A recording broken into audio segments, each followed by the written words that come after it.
Athletics apparel manufacturer Nike have pulled the plug on the sponsorship of long jump world champion Luvo Manyonga following his suspension over failing to notify the athletics integrity unit of his whereabouts. The South African star faces a potential 2-year ban over non-compliance with anti-doping officials' requests. CGTN's CS Du Plessis has more. Luvo Manyonga has had his fair share of highs and lows in the 30 years he has been alive. The former African champion has overcome a drug addiction and has turned his life around. He's enjoyed global success, but he's in hot water once again, and his latest setback has left his career hanging in the balance. He now needs to go to disciplinary, and if he's got valid reasons, then he will get off. That's it in a nutshell. It's quite complicated, but that's it in a nutshell. If he doesn't have a valid reason, then that is strike one. And he's got 2 for the rest of the year, of the calendar year. It does obviously put a bit of pressure on him with regards to the Olympics this year, because now there's a cloud hanging over him, and now people are watching him even more closely. So it's a very dangerous predicament for Luvo to be in.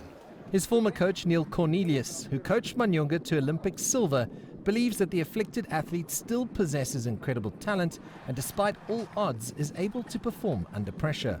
You know, one thing that Luvo always stood out was that guy's confidence. Honestly, those guys' confidence. He would show up to a meeting unprepared and you would know he would jump well. You would know he would qualify.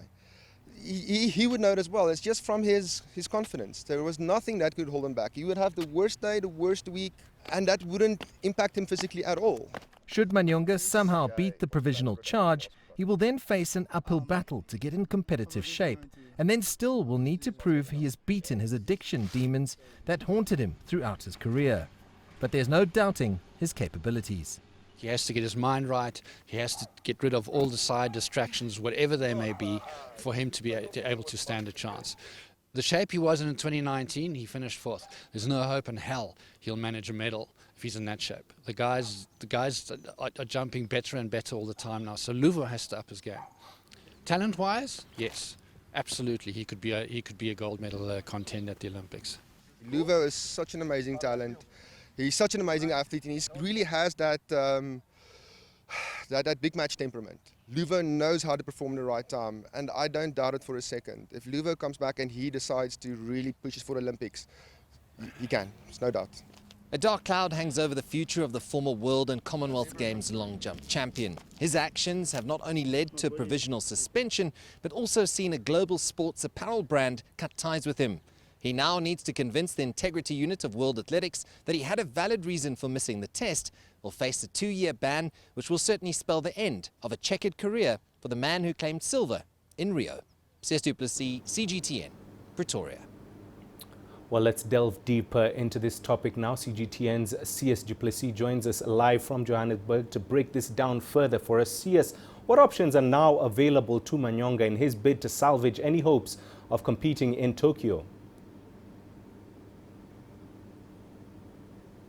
Mahia, it doesn't look good for Luvo Manyonga. Unfortunately, he's in a bad place right now. He needs to go to the disciplinary hearing where he has to make a compelling case as to why he missed that test.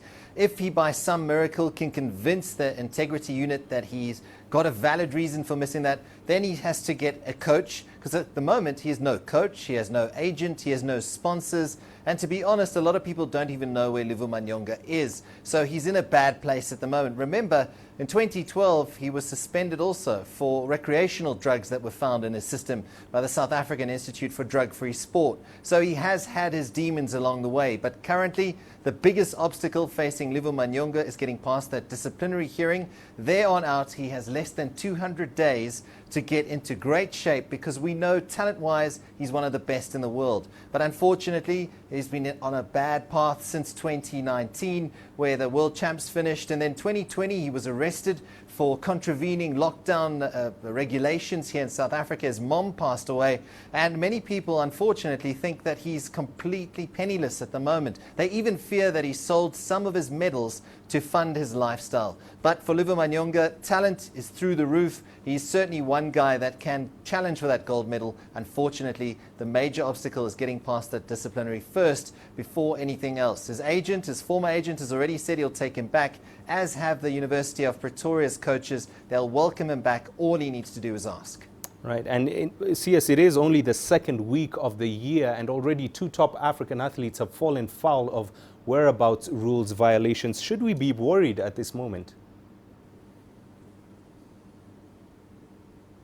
To be honest, at this stage, it feels like we're halfway through the year. Hasn't it been a demanding 2 weeks? But yes, certainly an area of concern. But it must be said, though, this is not something that is just African athletes to blame. It's a global problem. We all know that the whereabouts tests, if you think about Christian Coleman, you think of Salwan Nasser, these are top athletes, world champions that have been found out, they've been caught. So the whereabouts testing is certainly working. The blood passports are working. So that net is getting smaller. But it's not just a problem for Africa. This is a global problem, and it's a problem for sport in general. And CS, it has been 11 years since the current whereabouts rules were introduced. Why has it taken so long for Africa to abide by them? Oh, it's an interesting question, Mahia. You know, there's so many different reasons that we could point out, but you've got to say it's probably the resources available to Africa as opposed to places like Europe and the USA.